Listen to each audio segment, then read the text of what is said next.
afternoon, First Christians, partners, family, and friends. My name is Anne Marie, and I'm coming just with a quick COVID-19 mask update.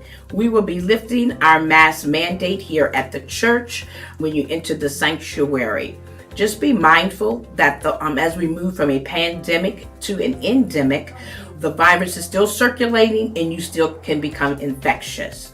With that being said, if you prefer to wear your mask during service, that is perfectly okay. We do ask that if you're sick or not feeling well, that you stay home or take a COVID test before you come to church. Please continue to wash your hands and please continue to get boosted and vaccinated for COVID as well as your flu vaccine. If you have any questions, you can please call the church office and we will be glad to answer any of your questions pertaining to COVID-19. Thank you.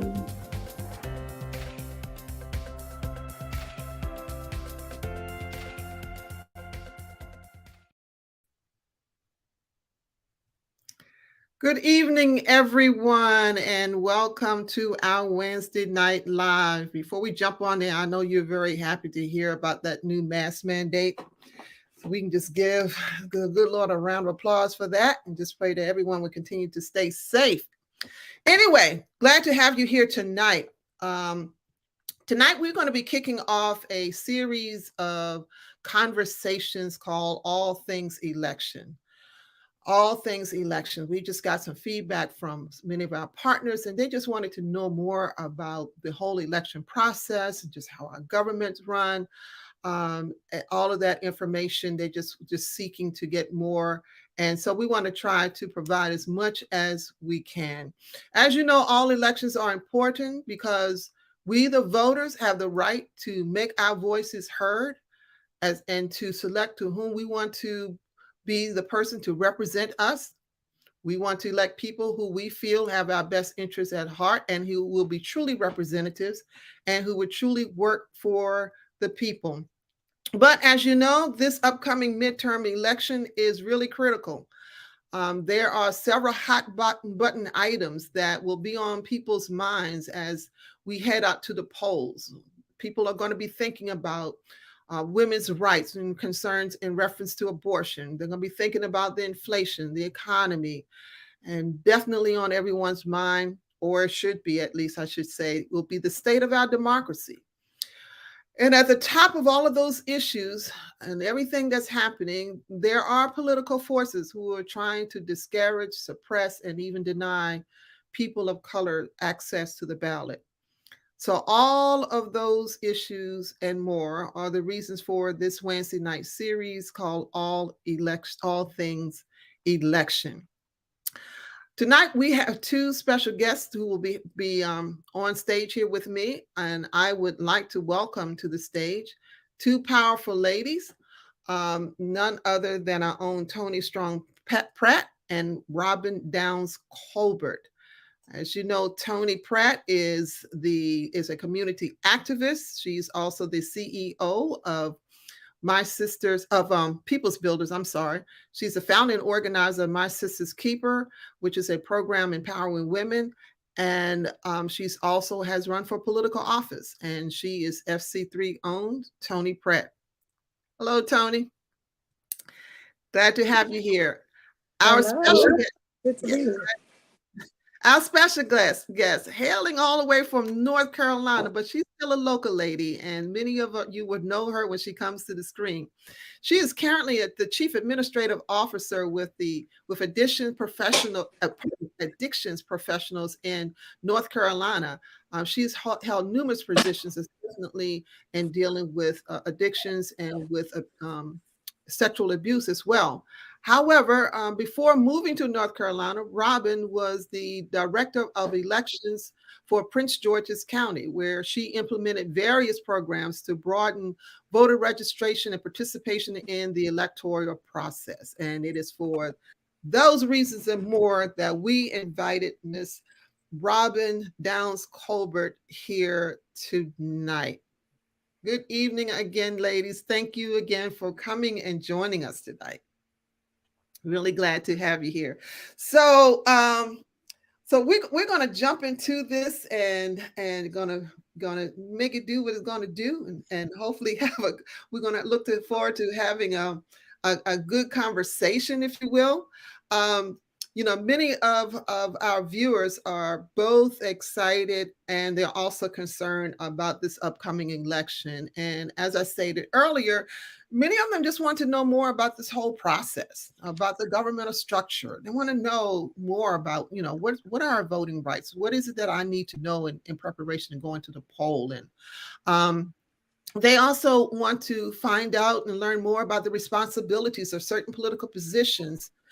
For example, what does an alder person do? And what should I be looking for in an alder person or a county council person? What do I need to know about a comptroller? And why should I be concerned about such positions? And that is the reason why we wanted to have these conversations. And it's really going to it's going to take place over the next couple of weeks. But for tonight, ladies, we just want to kind of hit on, just going to lay the foundation, if you will. We're going to talk about the local and state government, what's their structure. Also going to talk about on the federal level. We're going to talk about how to find your representative. And then we would like to really get into the final part, and that is dealing with voting rights. What are our voting rights? We want to talk about what the voting rights here in Maryland, and also in comparison to what's happening down in North Carolina as well. All right. Are you ladies ready? Yes, ma'am. All righty. So we've seen the folks are coming in, and we're just really happy to see that. So I'm just going to start off this question, and this is for both of you to answer, to just share what's on your mind and what you are observing. So what do you think are the national key issues in this upcoming election? That's the first part. What's the national key issues? And what do you see to be for your local issues? What do you see, Robert, down in North Carolina, as far as on the state level, and then as far as on, within your local vicinity? And then, of course, Toni, we would like for you to share, what it is that you are seeing on that national level and at the local as well. Ms. Robin, you mind kicking us off? Oh, not at all. Thank you for having me. I think Pastor Gay, you did a good job summing it up, right? Mm-hmm. You mentioned reproductive rights. You mentioned, our democracies at stake. You mentioned inflation. Those things that are on the mind of folks in Maryland are on the mind of folks in North Carolina. Mm-hmm. And so when folks are going to the polls, that's what they're thinking about. That who is the best candidate that can make sure that women's reproductive rights are enforced, mm-hmm. right? For lack of a better word, that there's not voter suppression, that we do have free and fair elections. And as you probably saw today, that OPEC decided that they were going to not do $2 million worth of oil. And so, which means gas prices are going up, which means inflation. We've seen how the feds continue to raise,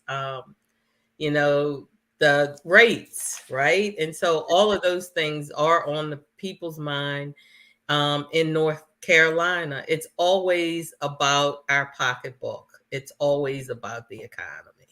Yeah. Yeah. Toni, your thoughts? I think you're on mute, Toni. You guys definitely hit it on the head. I mean, you touched a great deal of things that's on the minds of all of us, whether it be in Maryland, North Carolina, South Carolina, women's reproductive rights. We just saw the Supreme Court totally demolish Roe versus Wade, which was huge for us. We don't even have the right to determine what we do with our bodies. Although Maryland is secure with that, there are other states that aren't secure. There are women who have to cross state lines to be able to take care of what they need to take care of. Safety, gun violence is a national issue, a state issue. White supremacy, let's just call it what it is. It is rearing its head like never before. Sometimes you think we're back in the 60s, but here we are in 2022, and white supremacy is yet alive. Just look at the insurrection that took place on January 6th. So our democracy is at stake more than ever. And, we really need to get engaged and be in tune and be informed with this election this year. Yeah, let's if you don't mind, let's dive into that a little bit more. When we're talking about all of these issues that's in front of us with the election, with the inflation, and again, like you just shared, with OPEC deciding now they're going to reduce the number of barrels of oil produced, which you find it to be very interesting in that timing. So it's like, okay, that's all we really need at this point. So you do wonder who's behind pulling some strings and what a discussion that's going on, in reference to that. But this thing where we're seeing this voter, well, I'm not going to get to voter suppression yet, but to the point that you're raising with white supremacy raising its head even more, because the door has really been open for them to come out of from the margins and coming into the forefront, if you will, and just coming forward and doing what and just showing us who they are and what it is that we have to deal with. So in looking at that, as far as how we're coming forward, why do you, when you saw January 6th, when you hear and see what is happening in our country, especially when it comes to voting, why do you feel that why do you feel it is what it is? Why are we seeing such a resistance for people, particularly people of color, to get out and vote? Or I should say not to vote. Because our voice is powerful, right? We see that when we vote and when we band together, things happen. We look at the civil rights movement, and the one thing that the white man doesn't want to be is not in power, and it all goes back to being in power. So if enough of us get our voices and unite together, then we can actually turn the trajectory of time. And people will fight tooth and nail so that won't happen. And we see it happening here. And the mere fact that they are working so hard to suppress our vote ought to show us that our vote is powerful. And they're afraid of that. Yeah. What's happening down there in North Carolina, in the purple state of North Carolina? It's the same thing, it's, I always do a comparison. Can't help because most of my peeps live up there. And so, it's just like Toni was saying, they realize, and this didn't just start, we just started paying attention to it. This has been going on for several decades. We're talking about the browning of America, right? Because what's happening is that, the current population is white. And so you will see different factions that say that, and they've been living in privilege for so long that, like Frederick Douglass says, nobody concedes power without struggle, right? And so this has been going on from way back. Toni may be too young, Dr. K, but it was during the time when I could tell you, when I first realized things were happening, it was way back when there was a ruling in New York City around a firefighter who had taken New York City to court because a Black male had gotten a promotion over him, and that was the dismantling of quotas, as they say, quotas. Yeah. So that was way into like 30 years ago, right? And so it started back then. If you look, there has always been census around that we were getting darker. The population was getting darker here.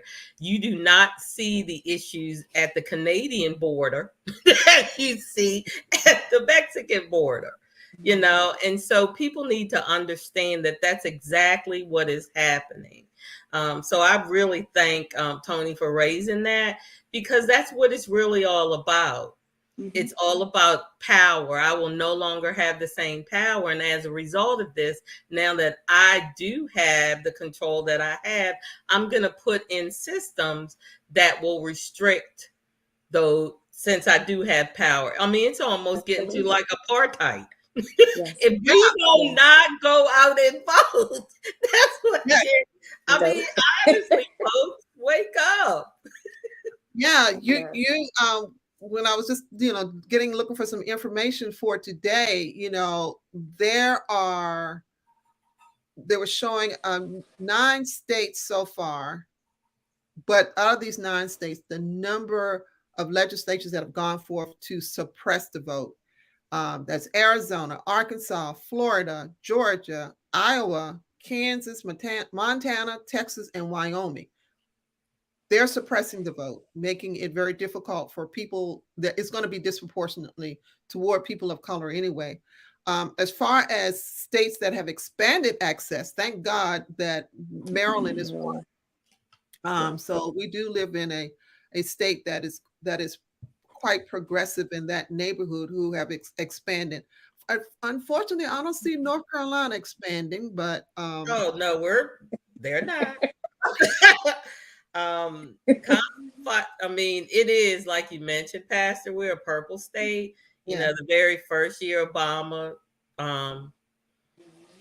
won, he did win North Carolina. The second year, he did not. Joe Biden did not win in here. I mean, that's just the nature of what it is. And I'm glad you brought up the expansion and how that leads into the expansion of voter rights and the restrictions of that. Is that there was a case, I don't know if people were watching, the Supreme Court, that was North Carolina, where they said that they had restricted the rights of African American with precision. I'm misquoting. Yeah. And when we talk about, and people always think gerrymandering, all of that is a part of restricting your vote. They pack us in. That's why the census is so important. That's why all of that, because that makes a determination on everything, right? If they put a head count, that's how you get more congressional folks. You add congressional folks based on the census, and you probably know that in legislative with the redistricting, all of that stuff goes hand in hand, right? And that's how we determine so many things. More people. When I was there wasn't like a 30A. That was, and it's as a result of that, right? The population grows, the people, all of that. So all of that is all interdependent on each other. And it all leads back to one basic thing, right? You have to vote. You have to go out and vote. We're going to talk. We're going to go deep on that. Explain what either one of you, because you brought up a term, gerrymandering. Define that for us. Well, it was after there was a person who actually drew a district that looks like a salamander. And so I forget his name, but that's where the gerrymandering come in. And what they do is, once the census goes in and redistricting, whoever is in power gets to draw the lines, right? And if you remember, the last time I was there doing the election, it was a gubernatorial election. And what happened is that the Democrats drew the lines so much with the gerrymandering, right? Because they'll split us up. Like, let me ask the question. I think you said this, Dr. K, on the original call, that Van Hollen now represents part of Anne Arundel County. Is that right? Van Hollen right. He's in Montgomery County. I mean, so that's part of what they do. They will split up different areas. So then the vote gets diluted. They'll throw people in with another district and the vote gets diluted. And when I was there, the last time it was a gubernatorial election. We was getting ready for that. Chief Justice Bell was on the North Carolina Supreme Court. I see that's one of the things y'all had on the ballot for constitutional amendment that you get to vote on that this time to rename that the court. But anyway, the Republicans sued them and we had to redraw the lines. And so that happens quite frequently around that. That's why it's so important to vote, because whoever's in power, they get to really draw the lines to keep themselves in power. I'm sorry. Go ahead, Toni. I'm sorry. They divide and arrange the territories to get political power, right? Yes. So that's what gerrymandering in effect is. And it happens not just nationally, but it is even happening here, right? So whoever wants the power, we start to redistrict the wards. So all of that's being looked into.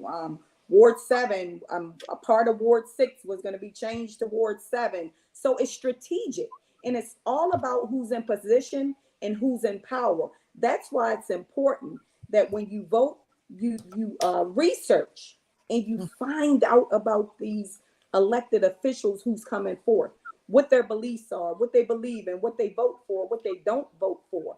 It's not enough to just say, oh, I see this person on the list and I know them, so I'm going to vote for them. Well, that person you're voting for might have voted against something that is important to you and your family. So that's why it's so important that you keep your eyes open.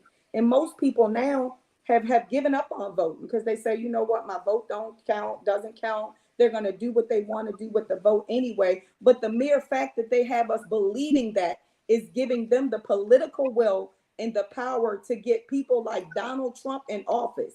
Now, we can fuss and argue over Donald Trump and he wasn't right and he's a white supremacist and so on and so forth. But the thing that Donald Trump did was Donald Trump went into that office with a plan, with a strategic plan. And he knew what he wanted to do. And he got people on his team to make sure it happened. And he did it. So that's why we need to get the power and the will to band together so we can do exactly what he did. Whether it was right, whether it was wrong, whether we did not like it, he strategically knew what he wanted to do. And when he got in there, he executed. And we are paying the price with the Supreme Court right now because of that. Yeah, definitely. And we can't emphasize enough for people to just, you have to vote. And like you said, that old mentality of my vote doesn't count and they're doing this, it has to be done away with. And so, for all of our listeners who are online, make sure that you are registered. And we're going to talk about that a little later on to make sure what you need to have in place here in Maryland so that you will be able to exercise your right to vote. But we just need to make sure we get the word out. We should not set out on any election. I don't care if the election is who's going to be the next head dog catcher. We need to be making sure that our voice is heard in whatever that election may be, because again, so much is at stake. And so we don't want to play into that game of my vote doesn't count or they're going to do what they want to do. They are going to do what they want to do as long as we sit home. So Pastor K, if I could interject, I love what you said about dog catcher, because literally down here in North Carolina, they vote for everything. They vote for the superintendent of school. yes. Absolutely. And so it is exactly what you say. Every election, I know people, will show up and say, I was here that was 4 years ago. Yeah. Election every 2 years. Plus, then you have municipal elections that Toni runs in. And so I thank you for raising that. You can't sit back. You can't sleep on this. People died. Yeah. They have this right. Yeah. That's it. And so, and we see when we come together. I mean, that's how Warnock got in office. That's what turned Georgia blue. But it's also why Georgia got these now ridiculous voter suppression laws, because they saw what happened in Georgia, and just to show, I need to make sure I want to make sure I don't say something wrong here.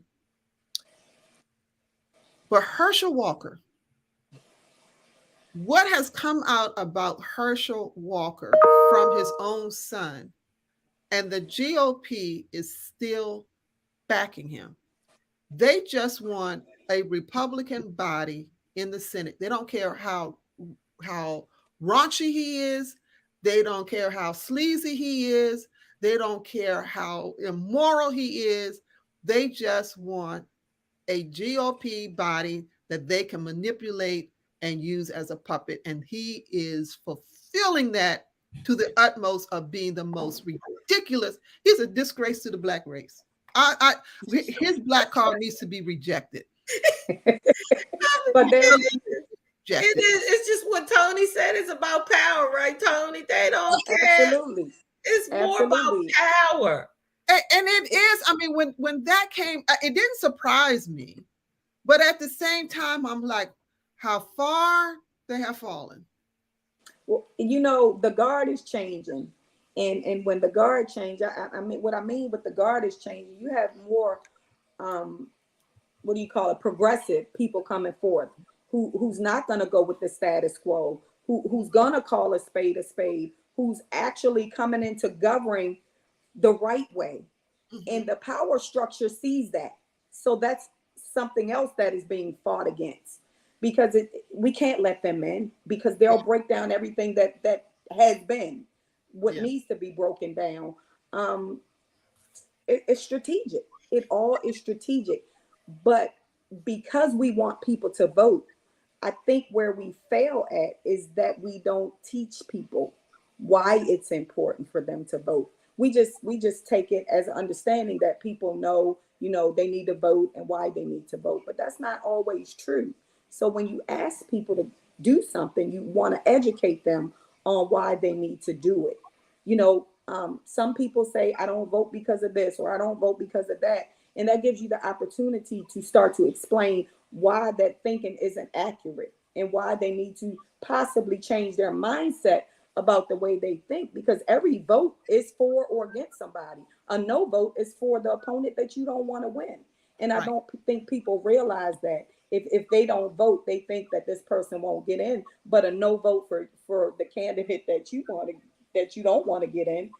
I mean, that you wanted a no vote for the candidate. Just a no vote is a vote for the candidate that you don't want to get in. Yeah. Not voting at all. Not voting at all is a vote. Yeah.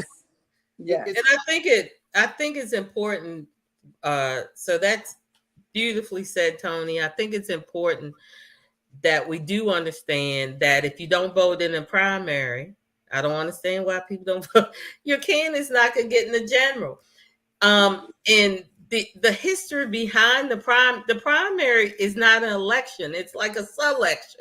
The actual election is the general election. Yes. And people will not, I'll do in November. Your candidate may not even be there if you didn't vote in the primary.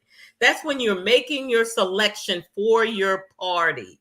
Yeah. It wasn't always, years and years ago from the beginning, it wasn't done that way. You had the party vote. It's almost like you see where they do the straw vote at the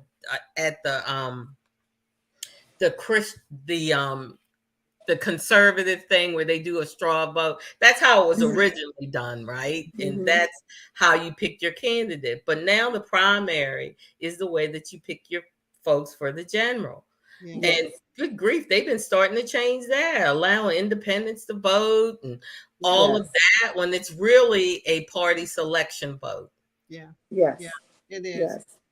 Your point, you got was going to give us a good segue when you were talking about, instead of telling people to vote, we need to educate them as to why to vote in the education. Yes. So that's a good segue into us just talking about the governmental structure. A lot of folks don't understand the governmental structure. In Maryland, we have city level, county, state, and federal. Um, and well, I say should in Maryland, I would say, and let me say Anne Arundel County, because over here in Prince George's, of course, we have. I live in the city that I live in. We have our own mayor, and then of course we have a county exec and so forth and so on. So, Toni, let's talk about Annapolis City, the structure in Annapolis City, where you have mayor. You got 8 wards in Yes. Annapolis. Each So, ward has what we call an alderperson. mhm. I think it's all Democratic. So yes, I do believe it's all Democratic. You have a full Democratic council. I don't think it's any Republicans. You have so Ward One, I do believe, is Ellie Tierney, if I'm not mistaken. Yeah, I do Um, have the yeah. list. Ward Two is Karma Kraus. Ward Three is Rhonda Pendle Charles. Ward Four is Sheila Finlayson. Ward 5 is Brooke Schandelmeyer. Ward 6 is Alderman Dewan Gay. Ward 7 is Rob Savage. And Ward 8 is Ross Arnett. And then you have the mayor. And all decisions are made by a majority vote. And the majority vote is 5 people, and that includes the mayor. So, the mayor has power, but the mayor power is limited to who's voting for or against him, right? So we Mhm. have 9 votes altogether. 5 votes win anything. Um, the mayor makes the budget, but the budget is also the council has to look at the budget and they have to agree with what the mayor said, and they can take things out, they can add things in. But again, that's 5 votes for the budget. So necessarily what the mayor wants is maybe not necessarily what they're going to get. Um, they decide the water bill, they decide the property taxes for the city. All of that is governed through the city council, and that's what the ward representatives are made up of. 8 representatives and a mayor, and that's your city council that governs and is the business of Annapolis City. Okay. So, So, um, I have, if I were a resident in Annapolis, and you know what, um, they refuse. A stop sign needs to go at the end of my street, and because these people are keep running, and we've been having multiple accidents. How do I get somebody? Who do I go to and to address this issue? That I believe we need a stop sign here, because there's just too many doggone accidents happening down in the street here. so first of all, you you need to determine who is your ward representative. Okay. So depending on where you live, that's the person who you would call. You can go to annapolis.gov and you can look up your alder person depending on where you live. And that's who you would call, send an email to them, call them up. If you can't get them on the phone, you send an email. You said, look, we're having this problem. I really need you to check into it. It's not safe here. And then the process will begin. If you can't get in touch with your ward person, we have a constituent. Annapolis City has a person that's responsible for all the constituents. It's called Constituent Service. Her name is Hillary Radovich. If you can't get your alder person, I would call Hillary first, which is the constituent services person, and then she can delegate to the ward representative. If it's not going as fast as it should, then you can actually find out your representative's email address and you can email or call them yourself, and that would start the process. Okay. Very good. And for our viewers, if you look in the comment section, you will see that a link has been placed in there where you can tap on that and find out who your person is. So it's important that if you live within the city of Annapolis, there are 8 wards. You need to know who your alder person is. You need to know what ward you are in. And you don't have, if there are any concerns, you don't have to just sit by and just complain about it. You can have someone you can complain to. And you can also go to your alder person, tell them what's going on that's good. Absolutely. we don't always have to go with an issue. Sometimes we need to go and just say, hey, you know what? I appreciate what's happening here and what you're doing to help us. But we definitely need to make sure that you know who's who. Now, in addition to on the city level, of course, we have representatives at the county level. So in Anne Arundel County, our county executive. No, go ahead. I'm sorry. Did you? So You want to? the city also has boards and commissions that you can also call. So housing and human relations for housing. You have the education commission. You have the planning and zoning commission. And these commissions are made up of your peers and representatives that will hear your issues and help you work through those issues as well. Okay, great. All right. And at the county level in Anne Arundel County, we have our county exec, who is Stuart Pittman, who is also running for re-election. And see how many we have. We have 7 districts and 7 county council persons. I think we do have a link for that where you see it. Yep, it's right in your comment section. So those of you who are listening, you can tap on that, see who the county council persons are. Let's see, Toni. We know Pittman is up for re-election, and he is going to be running against Jessica Hare, who is out of District 7. Lisa Rodovin is up for re-election, and Mike Panellini's for those who he's running. He ran for mayor. Yes, mayor. Well, he was the mayor actually. Yes, true. He was the mayor, and he went up against Gavin Buckley, our seated mayor now, and he lost. What's the term limits for? The term limits for mayor is 8, so that would be 2 term limits. And the alder people have no term limits. Yeah, because I was meant to get back with the alder people, so they don't have term. That's why they no can stay. Term limits. You think that's going to change? So that was one of my first items on the agenda. If I had gotten in, would be term limits, because just like Congress needs term limits, the guard changes, things change. You need new and fresh ideas. We can't govern back in the year we were born in. We need to mature it. And when you sit there too long, things become stagnant. And that's how we become in a position that we are in now, because it's old mindsets refusing to change. So we're governing like we were back in that era. And so that's why we need term limits. Yeah, I can see. What systems that you guys have down in North Carolina? In my county, I mean, just like you have, y'all two have charter governments. In the county I live in is commissioners. Okay. So it's a difference. We don't have a county exec. We don't have, it's not the same setup. There's commissioners districts in Maryland too. It's just not in the areas that live in. But I mean, I'd like to, bring up the point that Toni made when she even mentioned something as small as your water bill, right?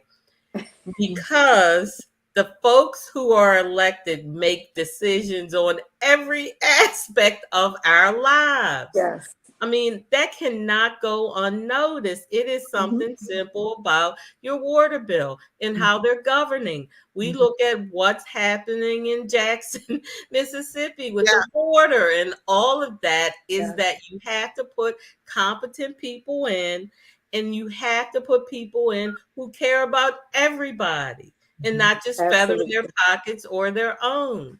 Yeah. And so when we talk about all the levels of government, it just kind of rolled up.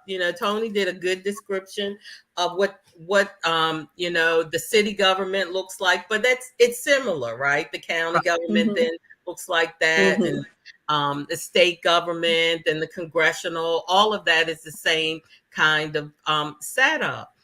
And so I think it's important that you understand, and she brought up the thing about the Supreme Court, is that whoever's in power when these 80-some-year-old people are, because that's a lifetime appointment. Yes. We've got people in there that are in their 40s and stuff. They'll be in there for life. And you talk about stagnation. Right. not new Yes. ideas. I mean, Right. that is a Mhm. thing we need to be thinking about, is the Supreme Court having a lifetime appointment. Right. And Yes. those things are really, really important in the fact that we are, and we talk about that from the work that I do in victim service, we're changing social norms. Mhm. Okay. Back Yeah. then that was a social norm 50 years ago, but you Yeah. got new Yeah. people and you Yeah. have, then it's not the same because society gets to decide what is normal, Yeah. right? And we Right. need Yeah. to elect people who really have our best interests at heart. So I think it's important that folks understand that in regard to your water bill, how much your light bill, because they lobby our legislators, and Mhm. some of them, if you look at who's paying, that's why I say I don't take PAC money, I don't do all of that. Yeah. It's as a result of that because they can be swayed based on who they're taking money from. Yeah. All of Absolutely. this is And you have, public information. yeah. And you have to be intentional about your vote. And as you said, again, we have Biden in office, right? Marijuana is legal in how many states? And we Mhm. still have men, thousands of men locked up on marijuana charges where it's legal now. Right. So while we're sleeping, these are things that are still falling through the crack, right? And we Mhm. say, well, at least we don't have Trump. But look at some of the things that our president Joe Biden is doing. Mhm. You understand what I'm saying? That's the term, stay woke, right? We got to wake up, but then we have to stay woke, because things that are being done, even with people that we have voted for and that we were on their side, we have to keep them accountable That's while the they're in word office. right there. Accountability. Yes, because Accountable. we get in office or we vote for them, right? So Yeah. campaigning is totally different from governing, right? And so let's just put that out there now. So we Yes. make all these promises while we're campaigning, and then when we go to govern, people are wonder why, and you want to do what you said, because guess what? I have 9 people I have to vote with now. That's why Mhm. you need to be honest and upfront at the Yeah. beginning, because and that's what makes people not want to vote. Also, that's another determining factor, because Mhm. you keep promising, making these promises, and you can't deliver. So now I deem that my vote is not important and that nobody listens anyway. Yeah. So I don't vote. Yeah. And we still got to fight against that. You know, Yes. you still got to fight against that piece right there. So, I want to make sure we get this in because I see our time is already running in. So, again, we went to the county level. We have state level, as far as in Maryland, and also in Maryland, um, we have two. We have the Senate, and then we have the House of Delegates. And Hmm. for the House of Delegates, which for the Senate president is Bill Ferguson, and then for the House Speaker is the first African American and first female to serve in that position is Adrienne Jones. I think we have a photo of her, and so Hmm. definitely want to Yes. celebrate her. And holding that position is Adrienne A. Jones is the House Speaker, and there And she remember, she was picked. Yes. She yes was Yeah. picked by Mike Yeah. Bush, yeah right? He Hmm. yeah groomed her, to succeed him. yeah yeah. Absolutely. Yeah. And, So and that's another thing, Rhonda, Robin, successors, right? So that's another thing. Nobody thinks about successors, because guess what? I'm gonna be in this position all my life. So guess what? You die or something tragic happens, or maybe you just want to get out. You have groomed nobody to take that position. So now you have ill-equipped people running the office. Yeah. When we I'm are, glad you brought that up. I'm glad you It's brought that. almost like, doing the tightest women, right? Us as tightest women, we Yeah, bring along. train the But younger yeah, ones. I agree. Yeah, yeah, I'm absolutely. glad you brought that up because Pelosi is 80 years old plus. Who is her next? Who is she developing? Who is Schumer developing? It's all about power, right? Because I we're didn't even so mention about afraid. who McConnell might be working on. I mean, We are so afraid that somebody's going to take the shine or get a little more attention than we do. So we don't want to bring anybody in because we're the wherewithal, be withal. So Yeah. we ill-equip people. Nobody groomed me. No, let's just be real. Nobody helped me. God told me to do it, and I jumped in. I did my research. I learned everything. But what would it have looked like if somebody would have said, you know what, it's my time, and I'm going to take you under my wing, and I'm going to teach you how to do this. But we get in these positions and we stay until we die, and this is what we get. Yeah, literally people die in the office. I mean, right. Yes. And that being funny, you know, in Anne Arundel County and in the city, ain't like you're getting a whole lot of money. So what are you doing? So but it's power, Pastor K. Yeah, it has to be. You sure not in it for money. No. Definitely not. I mean, I can say the reason I got in because I wanted to see change that included everybody. You know, the 1% was being left out. You know, we have representatives who care about certain things and not other things. But it comes a time where all people need to be important, right? And that's why I got into the race. But you know, that's not how everybody governs. Some people have their own self-interest why they want to get in. But you know, power feels good. But power can also be good, and power can also be destructive. So we have to recognize who we're putting in power. You know, it's been my experience for, you know, being in election administration for almost 30 years, is the fact that, you know, what Toni said is true. People normally do go in with that mindset, wanting to be of service, all of that. It's just what you mentioned is when they stay, they forget their first love, right? Why did I, why was I put here? Who put me here? What is the reason of my service? Is because of the power it starts to corrupt. If Pastor K, if we do not, as Toni mentioned, hold them accountable.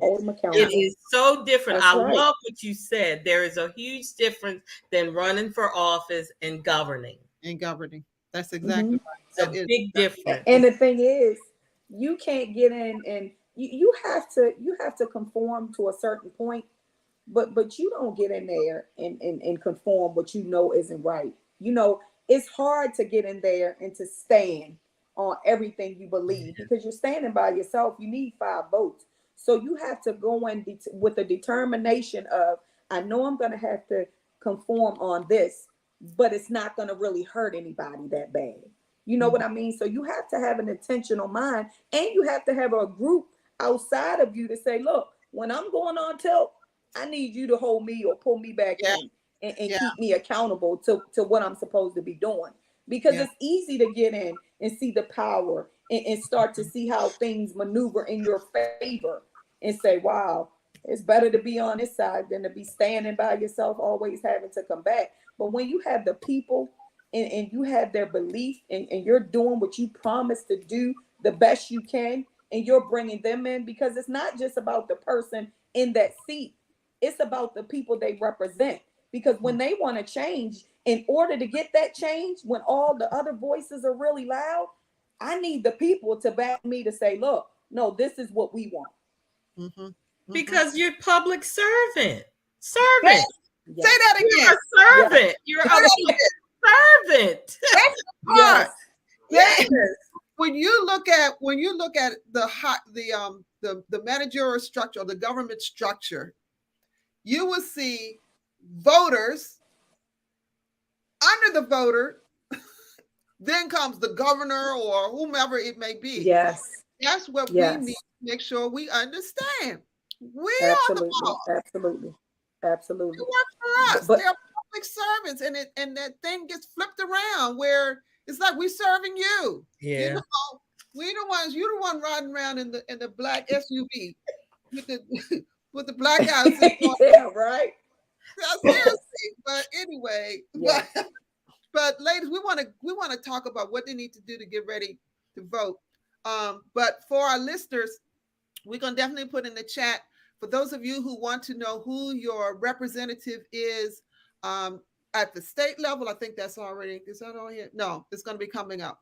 who your representatives at the state level and also at the federal level, where you have your two senators, Cardin and Van Holden, and all of that information. We will get more into them next week because we will have Delegate Shanika Henson will be on next week, and she can explain more about what's happening at that state level. And also we will have Brooke Learman, who is running for comptroller, so she can be talking to us again at the state level. So tune in next week as we have more in that conversation. But I don't want these ladies to leave until we can get to talk to all of you to make sure you got what you need to do in order to make sure that you make it to the polls and so that you can be elected. So let's talk about what's happening here in Maryland and what needs to take place. Just had some recent updates as far as who's eligible to vote. I think it came up a couple of years ago regarding persons who have not been convicted of felon, who've been convicted. Felons can vote. Yes. Felons can actually vote as long as you've done your time and everything, and you've satisfied all of your, probations or whatever. You can vote. People in jail can vote. If you're waiting to go to trial, that's where we need to go to. We need to hold those jail systems accountable for making sure that every registered voter in that jail who is eligible to vote has a process to be able to vote. That is another form of voter suppression that is going on. So when we're talking about getting people educated, we need to have churches or whoever we need to have at these jails to make sure that we're holding those power structures accountable, to make sure that the people who are registered and can vote and want to vote are registered and are able to cast their ballot also. That is so important. That's huge. I love that, Toni, because see, we use the word jail and prison like it's interchangeable, but it's not. Jail, you haven't been convicted enough. It's adjudicated. Absolutely. You haven't been adjudicated. And since you're not, then yeah, you have the right to vote. And I think y'all voter registration deadline is October 18th or something? Yeah. And what is it? Elections.maryland.gov. I used to work for the State Board of Elections. We have early voting for us begin on the 27th of October, running through November 3rd. If we can put that in the chat so folks can remember. You can request your absentee ballot. You can request it. The deadline is November 1, but the ballot has to be returned by November 8th. By 8:00 p.m. But you want a postmark. It has to have a postmark. Yes, by that date. By that date. Let's see. What else do they need to know? You need to someone in the okay. So what happens if we get to the polls here in Maryland? I get to the polls and they ask for my ID. Is ID? You do not have to show an ID to vote. If they ask you for your ID, you tell them to call the chief election judge. Okay.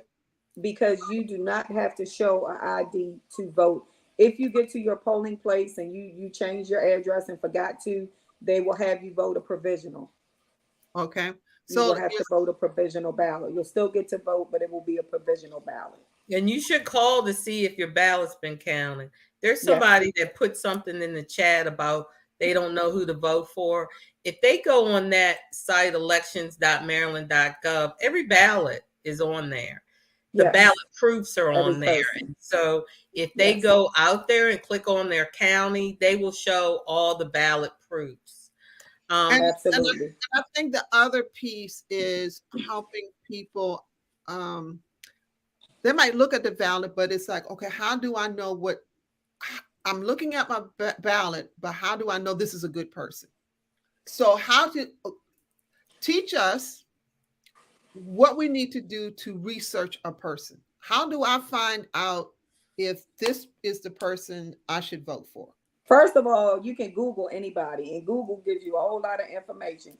Then what you can do is you can go to, state.maryland.gov, something like that, to find out about your state representatives. You actually can pull them up and you can find out what legislation they voted for, what legislation they put in, what legislation they voted against. You can find that out on all the state people, on county people, and all the city people, which is a good place to start. Because if I have a housing issue and this person that I like is voting against all housing issues, then I may want to do some deeper research and look at another candidate, especially if that's one of the things that you really are, has a strong notion on. This is what is important to me. Right. That's exactly right. Right. Most of them have campaign offices. You can go pick up materials. But I love what you said, Toni, around incumbents. Yes. How are they voting on legislation that affects you? Absolutely. And that's the most important thing. Yeah, their voting records are out there. And it just requires that we have to do the work. And like Joni just indicated, you can find anything on Google. Google University will give you whatever you need to know about. Or don't know. Or don't know. Or don't want to know. Don't want to know. It is all out there. Hey, Toni, the marijuana question on the ballot up there, isn't it? This time, it's a I think so. Isn't the marijuana question on your ballot? I think it's a whole lot of stuff, right? Whole lot of stuff. Yeah, y'all got some like 5 constitutional amendments. I went out there and I was like, that Maryland, that election. I used to work for the State Board of Elections, but they have a really good website. All of that information is out there. They really do a good job. So can you give us that website again so we can put it in our chat? I think that elections.maryland.gov. You can go out there, look at your ballot, even and please look at the constitutional amendments, the stuff you're voting on. They do an explanation of what that question means. Please, if you're going to vote, provisionals, go and check. Usually about 10 days, something like that, after the election, go and see if they counted them. And then ask, why didn't they count your ballot? Hold these folks accountable. I look at Maryland and I just love what y'all are doing as far as expansion of votes. Trust me, it does, like Pastor said in the beginning, it does not happen everywhere. They took away our Sunday voting because all of us was showing up, souls to the polls. They reduced the number of days that we have, voting, one-stop voting, all that time. So that is not, y'all just keep doing what you're doing up there in regard to holding folks accountable for what they said. I love that, Toni, what you said. And you guys in North Carolina, you guys put in the good fight because they're trying to get trying to get the blue out of there. Oh yeah. If we get our U.S. Senate, we could get Sherry Beasley in there. That would be amazing. Well, we're gonna pray on that while please pray on it. Pray. Absolutely. All right, I want to say one thing before we leave, Pastor K, and I think this needs to be said. I've seen on different Facebook posts, and I'm hearing around the city and the county and the state that Westmore is a shoo-in. I just want to please listen, guys. Nobody's ever a shoo-in. Look at Trump. We need every voter. If Westmore is to win, we need everybody to tell somebody to go out and vote. Because we may say, or the Governor Hogan may say, Cox is not going to win. West is a shoo-in. But guess what? Those are the things they do to deter us from going to the polls. And before we know it, then we'll have a Cox in office. So look, everybody, tell somebody, make sure you go out and have your candidate ensured to get that seat. Yes. And that is so important. I was looking at a report from ABC News, and it was on another website. 60% of Americans have at least one person on the ballot who is an election denier. And for those of you listening, an election denier is a person who says that the 2020 election was invalid. And Maryland has one on the ballot. Okay. Yes. We do have one on the ballot. Robin, I see the request. Somebody said, well, please give us the name again of the lady in North Carolina. She's one of our prayer petitioners. She wants the name. So if you give that name again, please. My name? No, you listed the name. The that lady you want. who you want to win. Oh, yeah, give her Sherry Beasley. Sherry, Sherry Beasley. She used to be head of our Supreme Court. She lost by a small number of votes. She was appointed by the governor. She lost by a small number of votes. She's running to for Richard Burr's seat that he's not running against an election denier. It's a bunch of when they say 60% of the ballot is election deniers. So yeah, Sherry Beasley, please, if you can help her. Oh, look at that. I love, who's it? Reverend Ricky running the chat. Yeah, that's her, Sherry Beasley. All right. Very good. Well, ladies, I just want to thank both of you for coming on tonight for this really very important discussion. I hope and pray that our listeners and viewers really got something out of it, and that they were already encouraged to vote, but they're even more on fire now, not only for themselves to get to the poll, but we're hoping that all of you are listening, that you're just going to push and tell other people we need to vote. Like being said, we cannot afford not to. We can't sleep or assume anybody is a shoo-in. We can't make decisions, and we just need to be conscious of that. We need to be concerned about what's happening in other states, what's happening in Georgia, what's happening in Texas, because that impacts us. Yes. Who they send to the Senate is going to impact us. Yes. So we have to be on the lookout as well. I do want to encourage all of our First Christian folks who are online here. As you know, FC3, we are part of Anne Arundel Connecting Together, which is ACT. And on October the 14th, we'll be having an accountability action where our county exec candidates will be attending. That will be exec Stuart Pittman and his opponent who will be coming in. Why I just slip her name? Jessica Hare. Yeah, Jessica Hare. Thank you, Toni.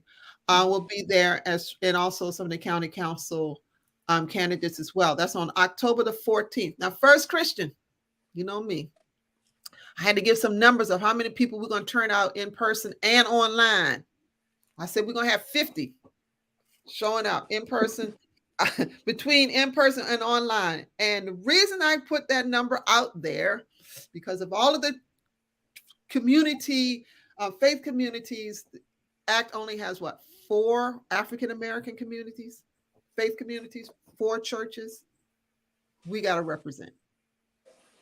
We just got to represent. So I put it out there, FC3. So we're going to get some signups. We need 50 of y'all. You can be online. You can be home and online. I just need you to show up. And but it'll be even better for you in person, so we can hold these people accountable. And then on October 20th, there will be another accountability action, and this will be for our governors in Westmore. Is supposed to be there. So both events will be at Ark and Dove. You'll be getting more information. You'll be seeing it on Sunday. So we just hope that you will do your part, and let's get out here and make this thing happen. Thank you again, everyone, for joining us. We look for you on next week. And if you don't mind putting up some hearts online for our 2 ladies who joined us this evening, we really would appreciate it, because it was really great to have them here tonight. So again, thank you, everyone. I'm going to ask Toni and Robin if you would just stay online as we sign off. Good night, everybody. We'll see you next week. Good night.